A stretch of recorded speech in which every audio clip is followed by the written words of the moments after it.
ka-piglets! Welcome to our new video! Teka lang yung bangs ko.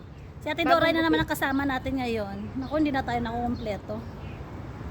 So, pupunta kami ngayon sa Gold Souk. Yun yung mga bilihan ng gold dito sa Qatar. Ano nga tawag doon? Gold souk. Hindi. Souk gold. Basta gano'n. Yung bilihan ng mga murang gold Souk dito gold sa nga. Qatar. Pupunta kami doon kasi mayaman si Ate Doray, bibili siya ng kwintas. Papalit ko lang ang kwintas ko dun para mag-upgrade.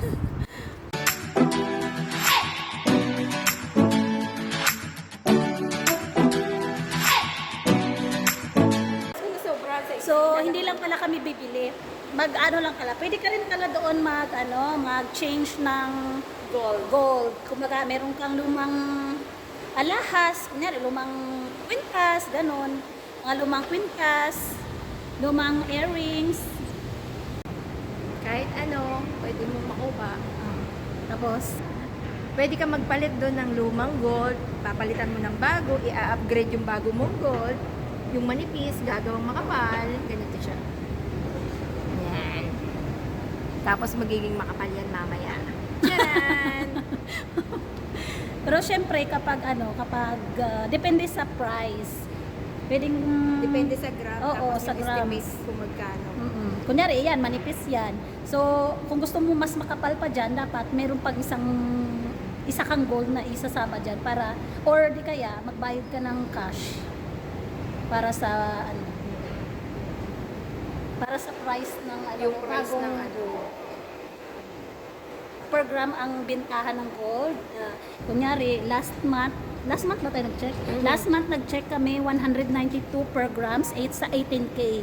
Pero kapag 22K up, mas mataas yung grams. Siguro mga 200 plus. Pero sa 18K last month 192. So, pero alam nyo guys, Pero ang common dito is 18K. Oo, mas kasi mas maano yung 18K, mas tawag dito na, hindi madali maputol. Matibay. Matibay ba? Yung mga 22K, dapat nasa mo lang yung mga sing-sing, ganun. Mga 6 years ago, 6 years ago, nasa 130 lang yung per grams ng gold. Ngayon, imagine mo, 192 na. Promo pa yan. Sa world market naman yan. World market, tawag nila doon. Pangkalahatan na. International value ng gold. Doon din naman sila nagbe-base. Yung presyo, nag-iiba ang presyo kasi depende yun sa design. Depende sa design. Pero baka sabihin nyo mayaman kami, hindi. Magpapalit lang kami ng gold. Mamaya guys, kita-kits tayo doon. Bibidyo natin yung mga gold at kung magkano yung gold sa souk. Souk gold. See you! Bye!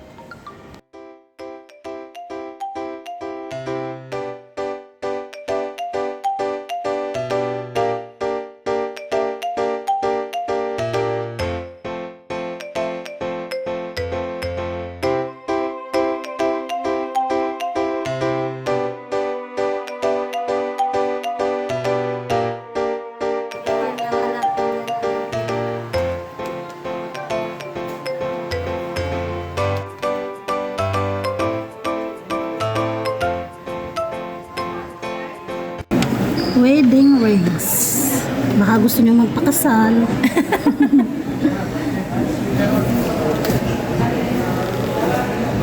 Men's and women's ring.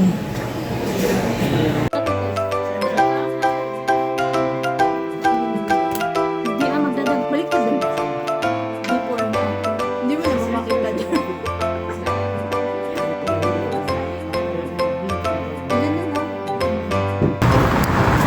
So ginabi na kami guys. Yun lang ang aming kasi baka bawal mag-video doon at may mahagip kaming mga nakaitim. So tatawid kami, uwi na kami papuntang metro. Yan na yung nakuha ni Ate Doray. Nagpalit lang siya. Pauwi na kami guys. Bye. Pauwi na Ay, hindi, pupunta pa kami ng Alsad. And guys, welcome back. Nandito na kami ngayon sa room. So, ilang oras din kami na masyal. Galing dun sa Gold Souk. Tapos pumunta pa kami sa City Center. Pero hindi na ako nag-video dun guys. Kasi lagi na lang may City Center. So, sa paglalakbay namin, nakabili ako ng shoes. Para pang duty. Yan. Shoes. Para sa akin, pang duty ko.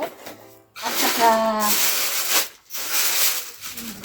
saka yung pang inner kong damit sa pang duty. Tapos si Ate Doray, nakabili siya ng cellphone para sa kanyang friend and mga ibang gamit pa. Tapos, ayun nga, nakita nyo, maganda yung napalitan niyang gold. So, yung gold na dati niyang pinakita kong manipis, pinalitan niya with the sing-sing. Yung sing-sing at saka yung kwintas, napalitan niya ng isang chain na makapal. So, yung presyo nung sing-sing is nasa 300 plus nung kanyang lumang chain na manipis nasa 150 something, 140. So nagdagdag lang siya ng 15 real. Pare 465 lahat yung luma niyang alahas, tapos pinalitan niya ng worth 480. So nagdagdag lang siya ng 15. O, di ba? So may maganda siyang chain. So yan yung dito sa Qatar, guys. Madali lang bumili ng gold. Pero pag nasa Pilipinas, kapag regular lang yung trabaho mo, mahirap kasi mahal. Pero kung tutuusin mo, parang pares lang din naman. Pero konti lang yung difference. Yes. So si Ate Doray nasa room niya, ako nasa room ko. So yan lang ngayon video, guys. For today's video, yun lang. So, magluluto na kami nito Doray, tapos aayusin niya na yung kanyang box.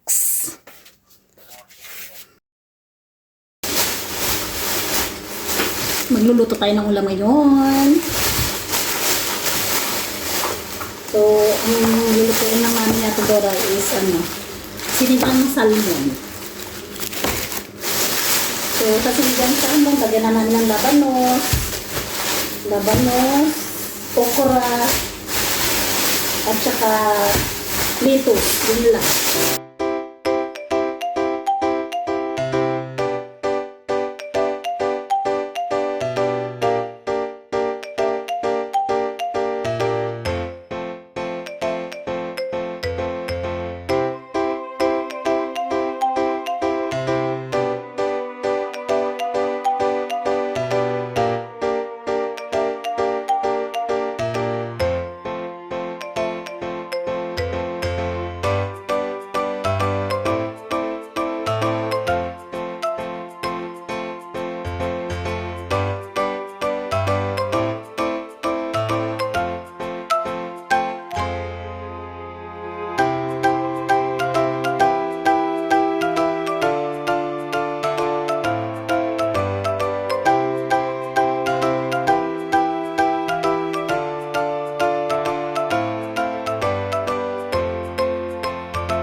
siya guys. Luto na ang aming sinigang na salmon. Bali yung salmon na to guys ay yung mga scrap. Yung mga belly na hindi na binibenta. Ganon. Ayan guys. Sarap. So, kain tayo. Thank you for watching. Bye! Yun lang guys. Sana sama-sama tayo ulit sa next video namin. Mua mua chup chup. Bye!